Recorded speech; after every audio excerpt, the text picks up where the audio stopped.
পতিত সরকারের প্রধানকে এত বেশি সিকিউর রাখার প্রয়োজন কি ভারতের?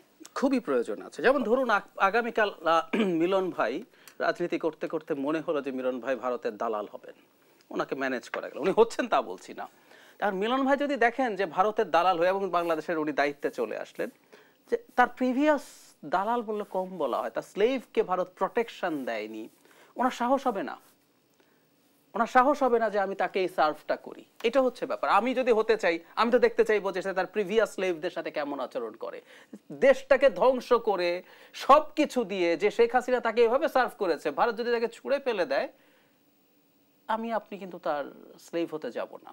সুতরাং এটা নিশ্চিত করার জন্য শেখ হাসিনাকে তাকে আশ্রয় দিতে হবে, রক্ষা করতে হবে। এখন আসলে কোনো না কোনো সম্ভাবনা আছে।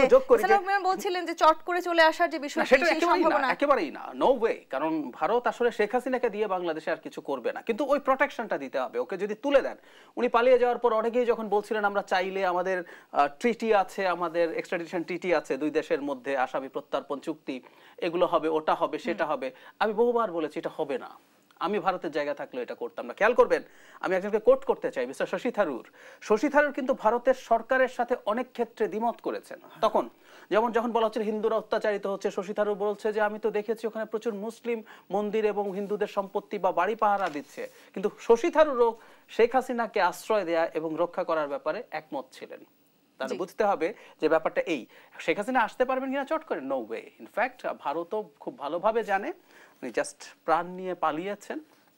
বাংলাদেশে ফেরার মতো অবস্থা তিনি এবং তার পরিবারের, মানে শেখ পরিবারের কেউ বাংলাদেশে ফিরে এসে তাকে দিয়ে কিছু নানান রকম আসলে কার্ড খেলছে, বাংলাদেশের ষড়যন্ত্র করছে তারা। সাম্প্রদায়িক কার্ড যেটি খেলেছে সেটি নিঃসন্দেহে বাংলাদেশের জনগণ দুর্দান্তভাবে ট্যাকেল দিয়েছে, সেটি আমাদেরকে বলতেই হবে।